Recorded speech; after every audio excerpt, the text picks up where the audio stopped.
November 2nd, 1988. A cold autumn evening. The computer science building at Cornell University was nearly empty. Most students had returned to their dorms, leaving only a few fluorescent lights flickering dimly in the research labs.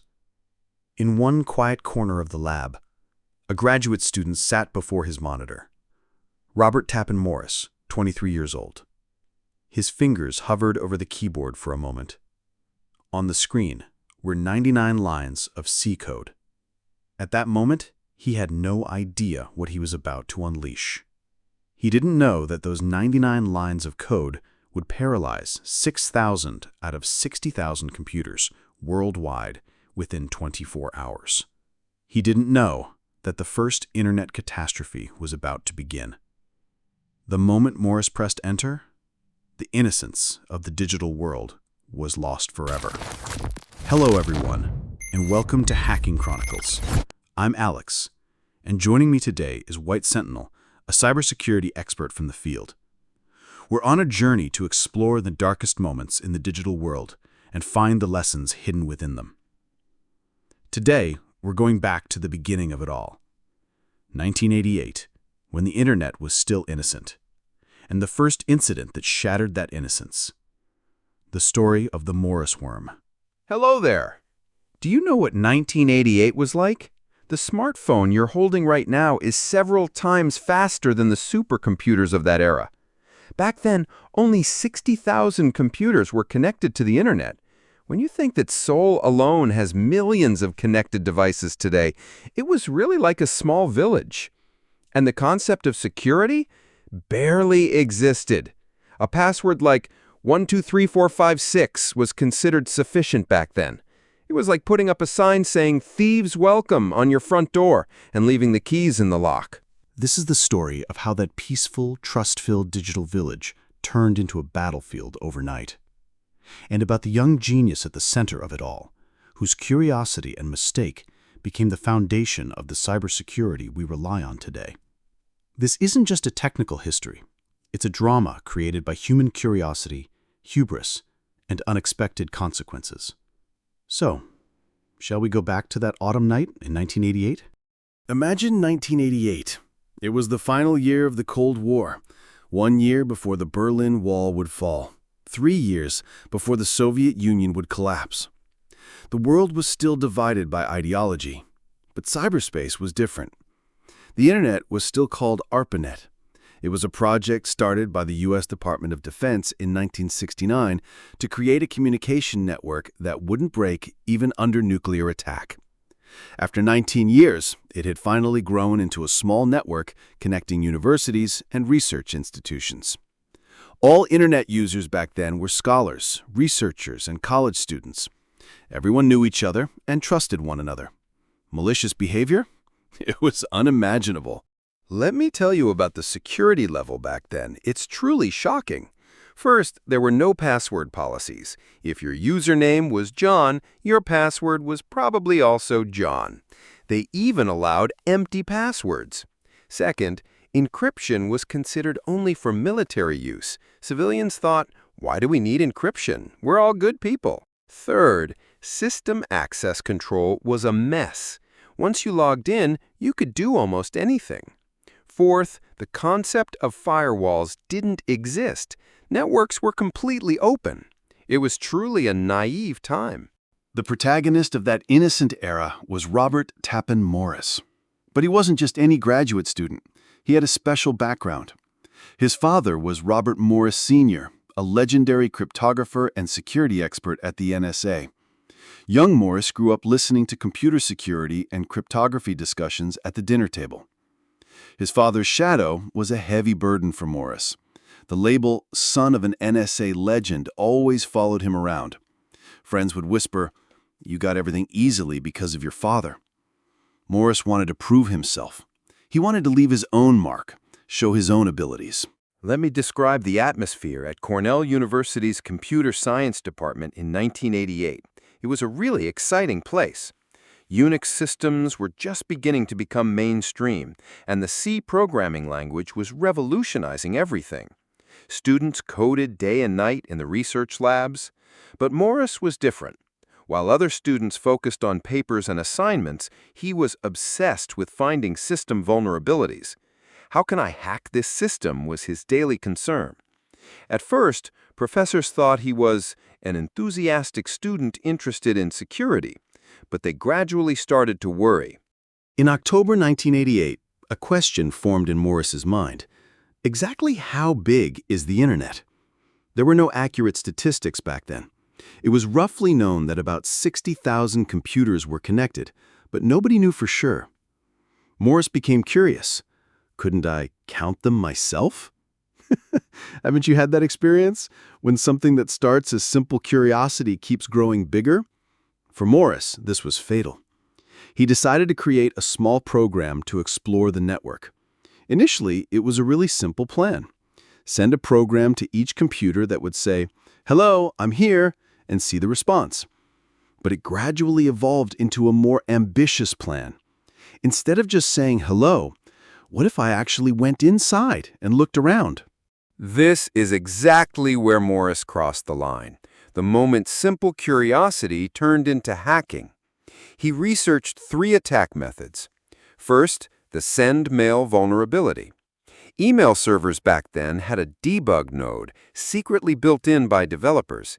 It was like having a secret key hidden under a flower pot that even the homeowner didn't know about. Second, the fingerd buffer overflow. It was a simple program that showed user information, but it had a huge vulnerability. Third, password cracking. Passwords were so weak back then that you could break through with just a few attempts. Morris combined these 3 methods to create a truly sophisticated worm. For 2 weeks, Morris coded day and night, 99 lines of C code. To today's standards, it's a really simple program, but it was revolutionary for its time. He planned meticulously. He even created safeguards so the worm wouldn't infect the same computer twice. I'm a good hacker. I'll minimize damage and just explore, he thought. But he made one fatal mistake. What if someone lies?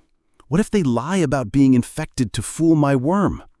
So he set it up so that about 7% of the time, or 1 in 14, it would reinfect computers that were already infected.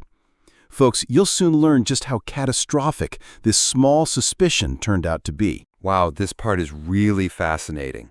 Looking at Morris's psychology, it's a classic security dilemma. In security, there's always the principle, trust but verify. Morris had the same concern. Could there be someone trying to fool my program? But the 7% reinfection probability was truly a fatal choice. If you calculate it now, after 5 reinfections, it would probabilistically consume 99.9% of system resources. And consider the computer performance back then. It was less than 1,000th the performance of your smartphone today. Just a few worms running simultaneously would completely freeze the system. November 1st, 1988. Tuesday. Morris finally completed his creation. A small program made of 99 lines of C code. It had no name. People would later call it the Morris worm. That night, Morris couldn't sleep.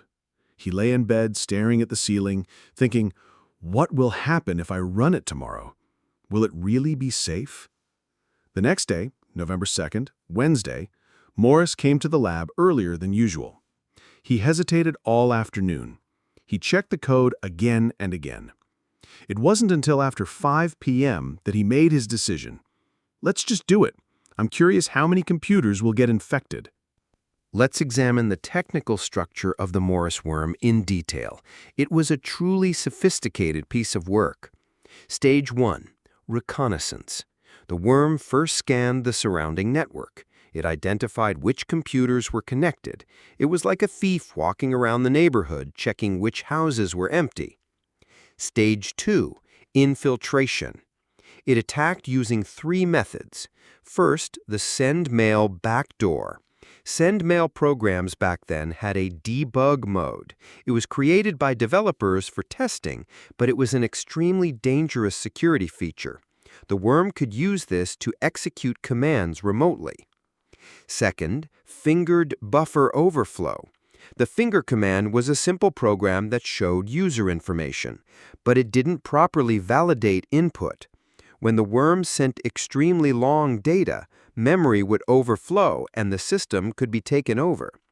And third, password guessing. It was really simple. It tried password 123456, even empty passwords. Surprisingly, this was the most effective method. Once the worm successfully infiltrated, it immediately went into hiding. It copied itself with the name /USR/TMP/SH. It disguised itself as a normal shell program. And the most clever part, erasing tracks. The worm immediately deleted records of how it got in after infiltrating. It was like an intruder locking the window again and erasing footprints after entering. But the really scary part came next. The worm woke up and started looking around. Stage 3. Exploration and replication. The worm began searching for addresses of other computers from the infected computer. It mainly searched 3 places. The first was the etc/hosts.equiv file, which was a list of other trusted computers. The second was the .rhosts file, which was the user-specific trust list. The third was user mailboxes, extracting host names from email addresses. And it sent copies of itself to every address it found. It was really systematic. Stage 4. Disguise and persistence. The worm disguised itself as a normal system process. It changed its process name to SH to make it difficult for system administrators to detect. And it periodically checked if it was still alive. If someone deleted the worm, another infected computer would send a copy again. The most fatal mistake appeared right here. Morris created a check mechanism so the worm wouldn't infect the same computer. When the worm arrived at a new computer, it would ask, "Hey, are you already infected?" If an existing worm replied, "Yes, I'm here," the new worm would quietly disappear. But Morris was worried. What if a system administrator exploits this mechanism and sends false responses? What if they lie and say they're infected when they're not? So he set it up so that about 14% of the time, or 1 in 7, it would ignore existing worms and install a new one anyway. This was the beginning of all the catastrophe. Let me mathematically calculate why the 14% probability was problematic. The first worm uses 1% of system resources when installed. With a 14% probability, a second worm gets installed using 2%. Again, with 14% probability, a third, fourth. After a few hours, dozens of worms would be running simultaneously on one computer. It was an unbearable load for 1988 computers. What was even scarier was the exponential spread. If one computer sent the worm to 10 other computers, in the first stage, one computer becomes 10. In the second stage, 10 computers become 100. In the third stage, 100 computers become 1,000. In the fourth stage, 1,000 computers become 10,000. Theoretically, it could infect every computer in the world in 6 stages. Morris should have calculated all this beforehand. But he was only captivated by the simple curiosity of how many will it reach. He added one more feature to the worm: password cracking. The worm would collect users' passwords from infected computers and use them to attack other systems. You wouldn't believe how simple people's passwords were back then. The worm's dictionary only contained 432 words. But this alone could crack thousands of accounts. Password, secret, 123456, passwords same as usernames, even empty passwords. It was truly an unbelievable era. November 2nd, 1988, Wednesday, 6:14 p.m. Morris typed on the keyboard with trembling hands. Cornell University's research lab was nearly empty, and the corridor was quiet. If I run it from here, Cornell's system might be immediately suspected. Morris was clever. He decided to remotely connect to a computer at MIT and run the worm from there, like a criminal committing a crime in another city. 6:30 p.m. He pressed enter. For the first 30 minutes, nothing seemed to happen. The worm was quietly, secretly spreading across the network. First target, other computers at MIT. Second target, Harvard University. Third target, UC Berkeley. The worm was working as expected. Morris was relieved. Looking at the spread process during the first hour in a visual timeline, at 6:30 p.m. it started at MIT with just one computer. 15 minutes later at 6:45 p.m., it had spread within MIT to 12 computers. By 7 p.m., it jumped to Harvard, reaching 25 computers. At 7:15 p.m., it spread to 3 Eastern universities, reaching 60 computers. At 7:30 p.m., it spread throughout the East, reaching 150 computers. And at 7:45 p.m., it began advancing west, reaching 400 computers. Up to this point, it was controllable. But around 8 p.m., the situation suddenly changed dramatically. System overloads began simultaneously at UC Berkeley, MIT, and Harvard. The worms began reproducing exponentially on each computer, creating a domino effect, like a pandemic crossing a critical threshold. This was the moment Morris's 14% reinfection probability became problematic. During the initial hour, there was only one worm per computer, but as time passed, the 14% probability began to accumulate. Looking at UC Berkeley's case, at 8 p.m. there was one worm with 2% CPU usage. At 8:30 p.m. there were 3 worms with 6% usage. At 9 p.m. there were 8 worms with 16% usage. At 9:30 p.m. there were 20 worms with 40% usage. By 10 p.m. there were 50 worms running and the system was completely paralyzed. It was an unbearable load for 1988 computers. 9 p.m., a nationwide disaster began. In the eastern region, MIT, Harvard, and Yale were simultaneously paralyzed. In the central region, NASA and Pentagon research networks became unstable. In the west, Stanford and UCLA experienced chain infections. At 2 a.m., the answer finally came. What the MIT team discovered was surprisingly simple. bashtouch/tmp/sh. Just creating one empty file would stop the worm. from 4 a.m., recovery work began in earnest. System administrators from each university communicated in real time through the phage mailing list. Berkeley found the solution: create a /tmp/sh file.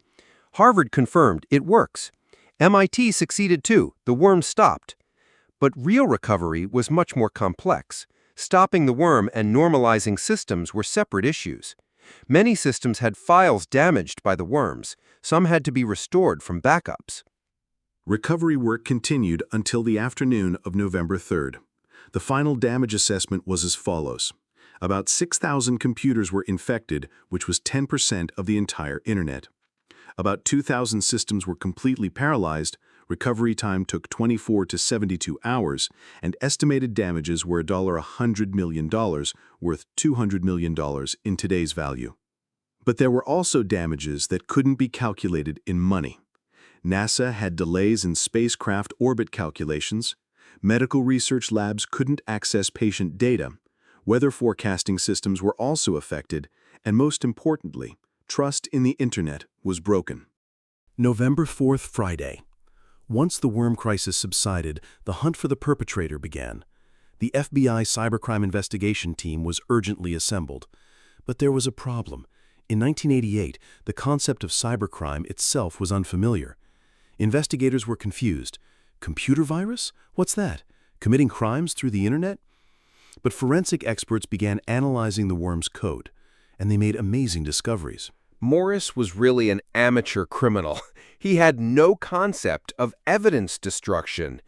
Crucial clues remained intact in the worm code. The first clue was comments.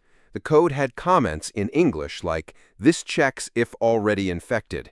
You could tell it was from a native English speaker. The second clue was coding style. The C programming style was very academic, showing university training. The third clue was system knowledge. It showed deep understanding of Unix systems. It was the work of an expert, not a layperson. The fourth clue was attack targets. It mainly targeted universities and research institutions. It was likely an insider's work. The most crucial clue was the worm's spread pattern. Geographic analysis clearly showed It started in the east and spread west, and tracing back the initial infection points, they all pointed toward MIT. The FBI dispatched investigators to MIT, but MIT students and professors weren't cooperative. "Our student couldn't have done such a thing. This is clearly an external attack. It's probably a government agency test." But a few days later, a crucial tip came in. On November 8th, a student from Harvard University called the FBI. "Regarding the worm incident, I know someone." That student was Paul Graham, Morris's friend. He had known Morris was creating the worm beforehand. Robert said he'd been working on a network size measurement program for weeks. But on the night the worm outbreak happened, he called me in a complete panic. The FBI immediately identified Robert Morris as a suspect. A few days later, there was a knock at the door. It was the FBI. Morris's friend had revealed his identity to the New York Times. Morris was studying as usual in the research lab, but the moment investigators entered, his face turned pale. "Are you Robert Tappan Morris?" "Yes. Why?" "FBI, we have some questions for you." Morris immediately requested a lawyer, but it was already too late. The original source code of the worm was found on his computer. The evidence found during the search was truly overwhelming. First was the original source code. There was the complete C source code of the worm and compilation scripts. Second were development notes. There were notes detailing the worm development process.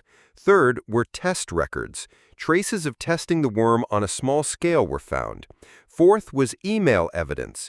Emails exchanged with friends contained content suggesting worm development. Morris initially denied it. "That's just for academic research. I never actually ran it. Someone must have stolen my code and used it." But the evidence was too clear. The most crucial moment was November 12th. An FBI investigator asked Morris, "Do you remember what you did around 6 p.m. on November 2nd? Morris couldn't speak for a moment and finally confessed, I ran that program, but I didn't know it would turn out like this. I really didn't know." At that moment, Morris became the first cybercriminal in American history. In 1988, there were hardly any laws about computer crimes. Fortunately, the Computer Fraud and Abuse Act had been established in 1986. But applying this law to an actual case was a first. Since there were no precedents, everything was a new challenge. Prosecutors charged Morris with 3 offenses. The first was unauthorized computer system intrusion, the second was computer system damage, and the third was violation of federal computer crime law. But the defense team strongly objected. There was no intent. It was just a simple experiment. He didn't actually delete or steal data. This wasn't a malicious attack, but academic curiosity. A year and a half of legal battle began. This trial became an important turning point in American judicial history. An interesting philosophical debate unfolded between prosecution and defense. What's more important, intent or results? Is something done out of curiosity still a crime? How do we define crime in the digital age? These questions are still valid today. January 1990, the trial finally began. It was a historic trial that the whole world was watching. The courtroom was packed every day. Computer experts, journalists, and curious citizens all flocked there. Morris looked gaunt. He had lived under the weight of this case for a year and a half. The once promising graduate student had become the world's most famous cybercriminal. The prosecution's first argument: the defendant deliberately invaded computer systems. Even if he didn't intend massive damage, the illegal intrusion itself is a crime. The evidence presented by the prosecution was truly overwhelming. First was premeditation. There was evidence that Morris had designed the worm over several weeks. Second was intent to conceal. It was revealed that he executed it from MIT to avoid tracking. Third was the scale of damage. 6,000 computers were infected, causing $100 million in damages. Fourth was expertise. It was a sophisticated attack using advanced technical knowledge. The prosecution argued this was not a simple experiment, but a planned attack. But the defense's rebuttal was also strong. Look at Robert Morris, everyone. He's not a malicious hacker. He's a young researcher with pure curiosity. The defense emphasized Morris's background. He was from a prestigious family, and his father was an NSA expert. He had excellent academic records and no previous criminal record, and showed genuine remorse and reflection. This young man was simply curious about the size of the Internet. It's like throwing a stone into a lake, wondering, how deep is this lake? Did he expect the entire lake to overflow? The most interesting part of the trial was the testimony of technical experts. MIT's Ron Rivest professor. The Morris worm was technically very sophisticated, but it wasn't designed for malicious purposes. It had no functions to delete or steal data. UC Berkeley's Eric Allman. The 14% reinfection probability was clearly a mistake. If Morris had been truly malicious, he would have made it 100% reinfection. But the prosecution's experts were different. FBI cybercrime expert. Intent doesn't matter, results do. 6,000 computers were paralyzed and $100 million in damages occurred. This is clearly a crime. The highlight of the trial was Morris's own testimony. Defense: why did you create that program? Morris: I was simply curious. I wanted to know how big the Internet was. Defense: did you intend to cause damage? Absolutely not. I actually created safeguards to minimize damage. Prosecution: then why did you include the 14% reinfection probability? Morris: I was worried someone might fool my program. Looking back, it was really a foolish decision. Prosecution: didn't you know that unauthorized intrusion into other people's computers was illegal? I knew, but I didn't know it would become such a big problem. This last answer was fatal for Morris. An interesting social debate unfolded during the trial process. Security experts. This incident raised awareness. Thanks to Morris, we realized the vulnerabilities in Internet security. Victims. You can't package $100 million in damage and hundreds of hours of recovery work as an educational effect. Academia. We shouldn't criminalize a young researcher's curiosity. This kind of exploratory spirit is the driving force of development. General public. Law is law. Good intentions don't exempt you from responsibility for consequences. This debate continues today. May 16, 1990, the verdict was finally delivered. The judge said, "The defendant Robert Morris is guilty. However, the court will impose lenient punishment considering his intent, age, and genuine remorse." The final sentence was $10,050 and 400 hours of community service. He didn't go to prison. Morris choked up. It was a lighter punishment than expected, but his life had already completely changed. Social reactions immediately after the verdict were really diverse. Security industry. Too lenient a punishment. This way we can't prevent cybercrime. Academia. We shouldn't make a young genius into a criminal. We should protect such talent. General public. $10,000 fine for $100 million in damages? Is this justice? But the really important changes were elsewhere. The Morris worm incident completely transformed American society. The first change was on November 8, 1988, when CERT, the Computer Emergency Response Team, was established at Carnegie Mellon University. It was the first specialized agency to respond to cyber threats. The second change was that universities and research institutions began appointing security officers. Until then, it was unclear whose responsibility security was. The third change was that security review became mandatory in software development processes. The complacent thinking that we can think about security later completely disappeared. Technical changes were also tremendous. First, password policies changed. Complex passwords became mandatory. Second, system access management was introduced. The principle of least privilege was established. Third, network monitoring began. Abnormal traffic detection systems were developed. Fourth, backup policies were standardized. Regular backups became essential. Fifth, security patches became faster. Software update speeds were dramatically improved. The Morris worm completely changed the DNA of the Internet. The Internet before and after was a completely different world. Aren't you curious about how Morris's life changed after the 1990 verdict? The first few years were really difficult. Wherever he went, the label, "the person who made the Morris worm," followed him. Getting a job wasn't easy either. What company would want to hire the person who paralyzed the global internet? But Morris didn't give up.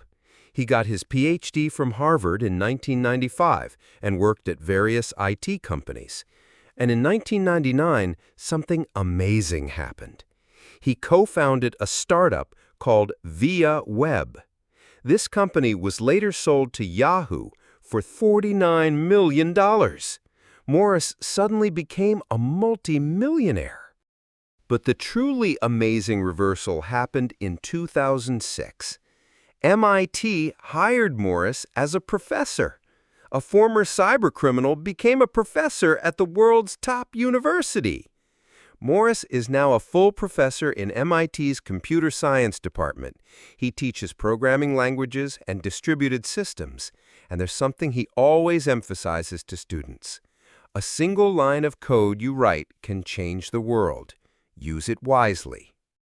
In a 2013 interview, Morris said, "25 years have passed, but I still regret it. But that experience made me a better researcher. Now I'm focusing on research that strengthens security." Isn't it ironic? The person who once broke the internet is now working to make the internet safer. In 2018, on the 30th anniversary of the Morris worm, he gave a public lecture. "My mistake 30 years ago became the foundation of today's cybersecurity. Learning from mistakes is the driving force of human progress." Morris is now a truly respected scholar. Looking at what he's developed, it's amazing. He co-developed the Go programming language with Google, created distributed database systems, and cloud computing security technology is also his work. In 2019, he received a Lifetime Achievement Award from ACM, Association for Computing Machinery. The reason for the award is interesting: for raising awareness of the importance of computer security. The person who caused problems by creating a worm received an award for contributing to security development. As of 2025, you can see the influence of the Morris worm everywhere. All the digital devices you use now have security features, right? Automatic updates, firewalls, antivirus software. All of this started from those 99 lines of code 35 years ago. The current global cybersecurity market is worth $200 trillion annually. Millions of people work in cybersecurity. Everything started from the Morris worm. Comparing it to 2025 standards is truly amazing. 1988, 60,000 internet-connected devices. 2025, 50 billion internet-connected devices, including IoT. What if an incident like the Morris worm happened now? Just imagining it is terrifying. With a 10% infection rate, 5 billion devices would be paralyzed. Just one day of paralysis would cost 1% of global GDP. That's $1,000 trillion in our money. And now it's not just computers connected. Hospital life support systems, autonomous vehicle systems, power grid control systems, aircraft navigation devices are all connected to the internet. A single worm could actually endanger lives. But fortunately, we've become smarter. Look at the 2024 global ransomware attacks. WannaCry 2.0, Black Cat variants. They were really sophisticated attacks, but were blocked within days. Why? Thanks to defense systems built over 35 years. First is AI-based threat detection, which immediately detects abnormal patterns. Second is global cooperation systems, where the entire world shares information in real time. Third is automatic isolation, which immediately separates infected systems. Fourth is zero trust, which is a security model that trusts nothing. The biggest change is people's awareness. In 1988, it was, what's a computer virus? But in 2025, even elementary school students can distinguish phishing emails. Companies have also completely changed. CEOs directly chair security meetings, security budgets are 30% of IT budgets, and all employees receive security training. Governments are the same.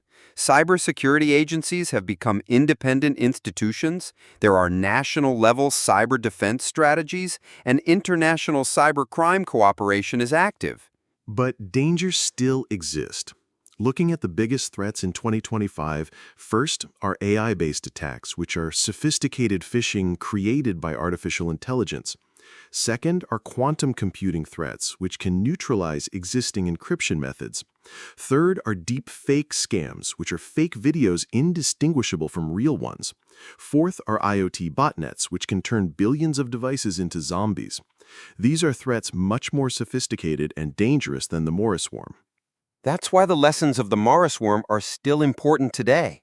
First, small mistakes can become big disasters. Like Morris's 14% reinfection probability, seemingly trivial decisions can change the entire world. Second, don't underestimate the power of technology. 99 lines of code caused $100 million in damage. Now it's possible with just one line. Third, security is everyone's responsibility. Developers, users, companies, and governments must all work together. Fourth, learning from mistakes is important. Morris also turned his mistake into an opportunity for development. The Morris worm wasn't just a cyber incident. It was a turning point in human civilization. After that incident, we realized that the digital world can be as dangerous as the real world, that technological advancement must always come with responsibility, and that in a connected world, everything is connected. The curiosity of a graduate student 35 years ago became the foundation of the safe digital world we enjoy today.